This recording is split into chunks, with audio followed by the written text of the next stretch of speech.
Really happy to be here today with Jon Selinger from Apex in Regina. Jon, my boss and you were having a conversation about this whole COVID-19 thing, and he said that you had some really interesting perspectives on it, and your company was doing a lot of work to prepare yourselves specifically for this crisis. So we thought it'd be fun to have a little conversation with you and just talk about all this stuff you're doing. Thanks for doing this. Not a problem. I'm happy to help. Yeah. Well, let me just first ask for all the people watching, tell us about your company. Like, what does Apex do? What's your specialty? And where are you? We're in Regina, Saskatchewan, Canada. We do commercial, institutional, and small industrial plumbing and HVAC service, maintenance, retrofit, and renovation. Okay, cool. And if somebody said, what is your specialty as a company? What's the one job that you do better than anybody else? What would you say? Abnormal problems, troubleshooting outside of the box, providing solutions to problems that other people either can't have or don't have the means to do, things along those lines. So, okay, cool. Moving to this COVID-19 thing, what was the moment, or if you can boil it down, or if you can think of a specific moment, what was the moment where you realized this is really going to change things for us, this whole situation? A lot of it started to do when the government started to put in place the restrictions, being able to get product, certain customers not allowing you in or having restrictions on what you can do. I'd have to say we really noticed it the first week the government put in the first set of restrictions. That's when we really noticed the issue, and we just felt it through a lot of stress and fear in the industry as well. Like, it's just people don't want to spend money because of this was coming, and the fear of not knowing, I guess, is the best way to put it, is the way it kind of worked out for us. So I'm a landlord. I have a property up in Canada, and I was in the midst of trying to sell it when this all started. And all of a sudden, my tenants were like, we don't want servicemen coming in. We don't want potential buyers coming into the property. They were terrified, right? And it was just because of the fear of the unknown. Right. And so I know that the contractors that I had hired to come in and do work in and around the house all I had to end up canceling those jobs. Has this affected you the same way? Like, have you lost business as a result of this? We've lost some. We only run one residential truck, though. The rest of our trucks are for commercial and institutional. That work has had some changes to it and probably some restrictions, but it's kind of business as normal because these are larger assets for these people and they need to protect them. So for the most part, we're steady. We're not going to have a bumper year by no means, but we're definitely steady and maintaining, a path. I'm really happy to hear that, man. That's good. That's solid. And I imagine some of your customers would be essential services then, right? A lot of our customers are essential services, and we in ourselves are essential services. So they have to stay open, or they need to stay open, and we do what we can do to keep them operational through all of it. So there's some government and healthcare facilities and things like that we have to make sure are running and keep going. So now my boss was showing me pictures of you guys going out on service calls these days, and it looked like something out of a Steven Spielberg movie. Tell us about the steps that you guys are taking to protect your employees and your customers. Like, it looks like it's a lot of extra work. It is a lot of extra work. Finding product is difficult in of itself. Just getting stuff in Canada to provide to the people so that they have it when they go out on site. It depends on the situation. Some buildings are empty and we can enter with a set of rubber gloves, but like the picture you saw from Jon there we were working in a healthcare building. It was so full tie back, full respirator, glasses, latex gloves, all the things have to be adhered to. That type of stuff. Right. The PPE is, I guess, dependent on the job you're working at and also the customer mandates. But company-wide, we've implemented things like no riding together in vehicles, no staff meetings in person, hand washing, sanitation protocols.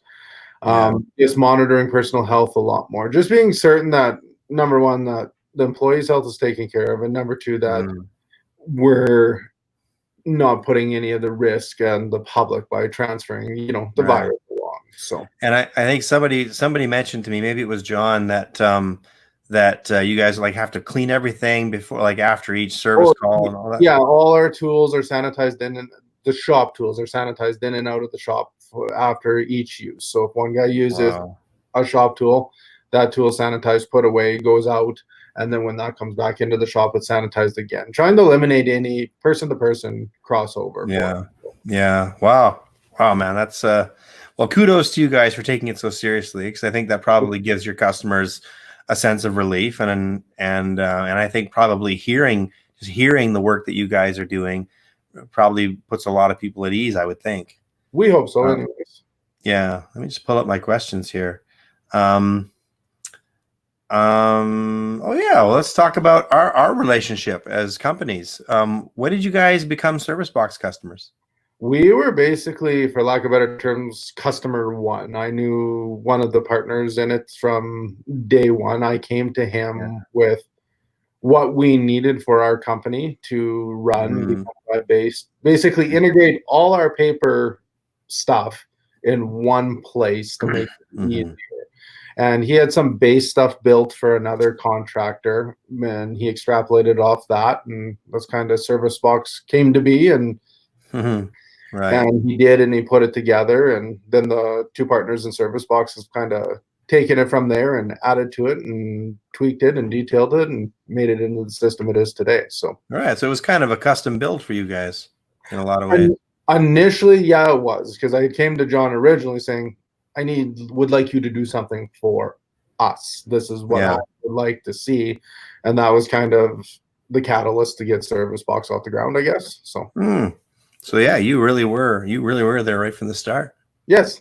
So as you've been using the product, how has our software, how has ServiceBox software helped you guys navigate this crisis, protect your employees, protect your customers? How has it been a tool in the midst of all of this that's going on? Well, for equipment and maintenances and things like that, because it's all web-based and all in one place, you can check previous notes without having to meet somebody and go through the unit and see what they did last. So all the service history is there. It allows me as an owner to oversee the jobs, all those things, without having to be out there, without having to go on the jobs, make sure the work is done correctly.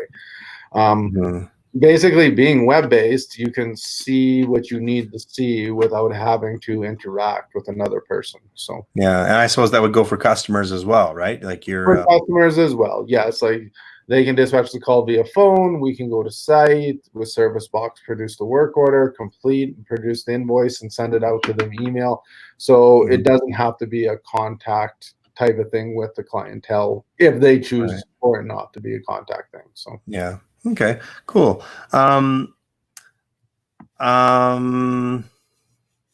Before this whole crisis began, before we were worried about person-to-person contact and social distancing, how was ServiceBox helping your company just on a day-to-day basis? Just day to day, it's a very structured, very organized way to put all information in one program. And the way the program's set up, and you can link to a unit from a work order, from a unit to a work order, back and forth, timesheets to work orders. It basically, any one area, you can get to another area, which really expedites the process. And that, combined with having everything in one set place, not having to go here for paper timesheets, or to a different app for timesheets, or to a different app for invoicing. Everything is all one place, and it's all linked. So if a customer called in with an issue on an invoice, you can track that all the way back to the work order, down to the individual equipment that was worked on that site, timesheets, all that stuff is right there. And then you can just follow that chain all the way back up and give the customer the answers they need. So it streamlines the process drastically. Certainly. Yeah. One of the things we like to brag about is the efficiency factor, because when you enter your data in one place, it will often cross over and fill in the data across the spectrum. So, and that's basically what I mean by being able to access one from another. Once you put the data in one place, it's there. You don't have to worry about infilling all the different boxes with the same data here and here and here and here. Yeah, right. Once it's done, work orders, invoices. Yeah, you can trust that it's there. So yeah, that's great. We love to hear that.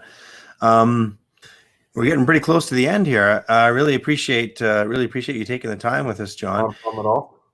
If you had a favorite feature of ServiceBox, what would it be?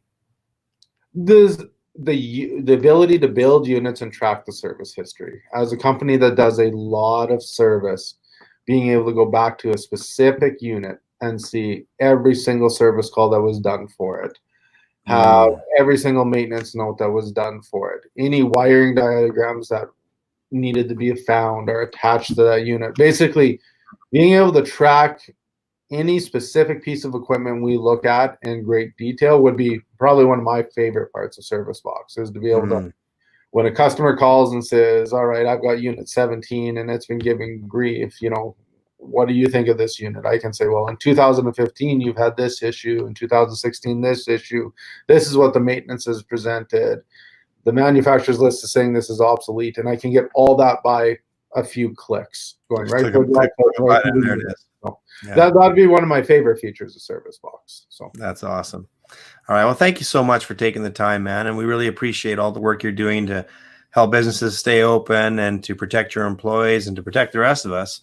Yeah, you guys in the trades are kind of our superheroes right now. So well, thank you. We appreciate that. And I appreciate your time as well. Yeah. All right. Thanks a lot, Jon. All right. Take care. Bye-bye.